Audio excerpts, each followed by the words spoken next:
Hi hello welcome back to my channel. ನಾನು ನಿಮ್ಮ ರೂಪ. ಇವತ್ತಿನ ರೆಸಿಪಿ ಬಂದು ಬೆಳ್ಳುಳ್ಳಿ ರೈಸ್. ಯಾವಾಗಲೂ ಒಂದೇ ಥರ ರೈಸ್ ತಿಂದು ತಿಂದು ಬೋರ್ ಆಗಿರೋರ್ಗಂತೂ ಈ ರೈಸ್ ತುಂಬಾ ಇಷ್ಟ ಆಗುತ್ತೆ. ಅಷ್ಟೇ ಟೇಸ್ಟು ಕೂಡ ಸಕ್ಕತ್ತಾಗಿರುತ್ತೆ. ನೋಡಿ ಯಾವ ರೀತಿ ಕಾಣಿಸ್ತಾ ಇದೆ ಅಂತ. ಮಕ್ಕಳಂತೂ ತುಂಬಾ ಇಷ್ಟಪಟ್ಟು ತಿಂತಾರೆ. ತಟ್ಟೆಲಂತೂ ಸ್ವಲ್ಪನೂ ಇರೋದಿಲ್ಲ, ಫುಲ್ ತಟ್ಟೆ ಖಾಲಿ ಆಗೋಷ್ಟು ಇಷ್ಟಪಟ್ಟು ತಿಂತಾರೆ ಫ್ರೆಂಡ್ಸ್. ಹಾಗಿದ್ರೆ ಇದನ್ನು ಯಾವ ರೀತಿ ಮಾಡೋದು ಅಂತ ನೋಡ್ಕೊಂಬಂದ್ಬಿಡೋಣ ಬನ್ನಿ. ಮೊದಲಿಗೆ ನಾನಿಲ್ಲಿ ಒಂದು ಬಾಣಲಿನ ಬಿಸಿ ಆಗ್ಲಿಕ್ಕೆ ಇಟ್ಟಿದ್ದೀನಿ. ಬಿಸಿಯಾಗಿರೋ ಬಾಣಲಿಗೆ ನಾನು ಇಲ್ಲಿ ಸ್ವಲ್ಪ ಎಣ್ಣೆಯನ್ನು ಸೇರಿಸ್ಕೊತಾ ಇದ್ದೀನಿ. ಎಣ್ಣೆ ಕಾದ ನಂತರ ಇದಕ್ಕೆ 1 ಸ್ಪೂನ್ ಆಗುವಷ್ಟು ಸಾಸಿವೆನ ಇಲ್ಲಿ ಸೇರಿಸ್ಕೊತಾ ಇದ್ದೀನಿ. ಸಾಸಿವೆ ಚೆನ್ನಾಗಿ ಸಿಡಿಬೇಕು, ಇಲ್ಲ ಅಂತಂದರೆ ಕಹಿ ಬಂದುಬಿಡುತ್ತೆ. ಹಾಗಾಗಿ ಸಾಸಿವೆ ಸಿಡಿದ ನಂತರ 2 ಸ್ಪೂನ್ ಆಗುವಷ್ಟು ಕಡಲೆಕಾಯಿ ಬೀಜನೂ ಇಲ್ಲಿ ಸೇರಿಸ್ಕೊಂಡು 2 ಸ್ಪೂನ್ ಆಗುವಷ್ಟು ಕಡಲೆಬೇಳೆ, ಇದಿಷ್ಟು ನಾನಿಲ್ಲಿ ಚೆನ್ನಾಗಿ ಫ್ರೈ ಮಾಡ್ಕೋತೀನಿ. ಯಾಕಂತಂದರೆ ಕಡಲೆಕಾಯಿ ಬೀಜ ಮತ್ತು ಕಡಲೆಬೇಳೆ ಬೇಯಲಿಕ್ಕೆ ಸ್ವಲ್ಪ ಟೈಮ್ ಹಿಡಿಯುತ್ತೆ. ಹಾಗಾಗಿ ಇದನ್ನು ಸ್ವಲ್ಪ ಹೊತ್ತು ಲೋ ಫ್ಲೇಮ್ನಲ್ಲೇ ನಾನಿಲ್ಲಿ ಫ್ರೈ ಮಾಡ್ಕೋತಾ ಇದ್ದೀನಿ.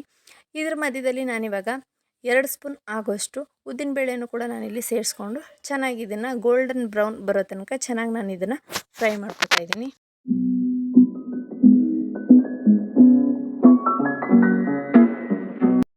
ಇದಿಷ್ಟು ಚೆನ್ನಾಗಿ ಫ್ರೈ ಆಗಿದೆ, ಹಾಗೆ ಕಲರು ಕೂಡ ಚೇಂಜ್ ಆಗಿದೆ. ನಾನು ಇದ್ರ ಮಧ್ಯದಲ್ಲಿ 2 ಕಡ್ಡಿ ಆಗುವಷ್ಟು ಕರಿಬೇವಿನ ಸೊಪ್ಪು ಹಾಗೂ 1-4 ಒಣಮೆಣ್ಸಿಕಾಯಿನೂ ಕೂಡ ನಾನಿಲ್ಲಿ ಸೇರಿಸ್ಕೊಂಡು ಸ್ವಲ್ಪ ಹೊತ್ತು ಫ್ರೈ ಮಾಡ್ಕೊತಾ ಇದ್ದೀನಿ.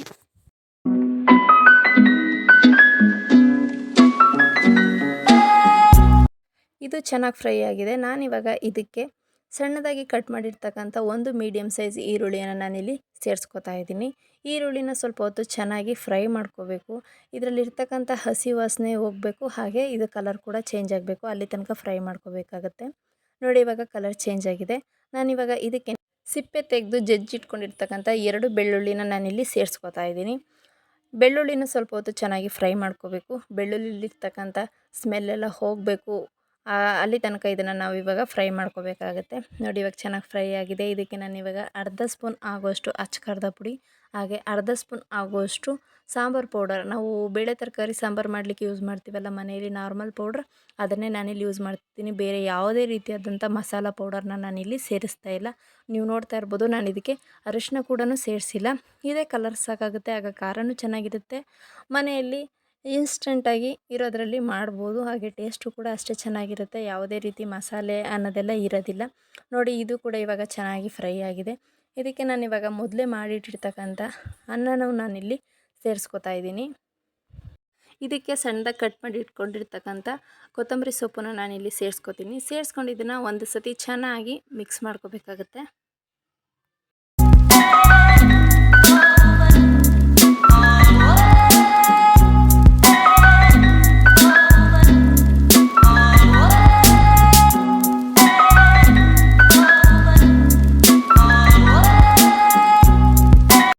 ನೋಡಿ ಇವಾಗ ನಾನು ರೈಸ್ನ ಚೆನ್ನಾಗಿ ಮಿಕ್ಸ್ ಮಾಡ್ಕೊಂಡಿದ್ದೀನಿ. ಇದ್ರ ಮಧ್ಯದಲ್ಲಿ ನಾನಿವಾಗ ರುಚಿಗೆ ತಕ್ಕಷ್ಟು ಉಪ್ಪನ್ನು ಕೂಡ ಸೇರಿಸ್ಕೊಂಡು ಮತ್ತೊಂದು ಸತಿ ಚೆನ್ನಾಗಿ ಕೈ ಆಡಿಸ್ಕೊತಾ ಇದ್ದೀನಿ.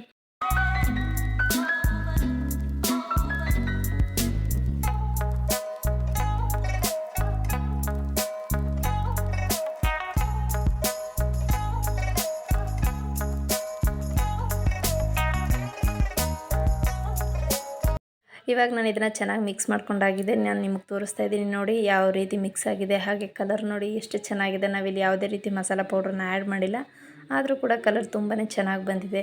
ನೋಡಿ ನಾನಿವಾಗ ಇದನ್ನು ಸರ್ವ್ ಮಾಡ್ಕೋತಾ ಇದ್ದೀನಿ. ತುಂಬ ಚೆನ್ನಾಗಿರುತ್ತೆ. ಯಾವಾಗಲೂ ಒಂದೇ ರೀತಿ ರೈಸ್ ತಿಂದು ತಿಂದು ಬೋರ್ ಆಗಿರೋರ್ಗಂತೂ ಡಿಫ್ರೆಂಟಾಗಿ ಏನಾದರೂ ಹೊಸದಾಗಿ ಮಾಡಿಕೊಟ್ರೆ ತುಂಬ ಇಷ್ಟಪಟ್ಟು ತಿಂತಾರೆ. ನೀವು ಒಂದು ಸತಿ ಟ್ರೈ ಮಾಡಿ ನೋಡಿ, ಇಷ್ಟ ಆಗುತ್ತೆ.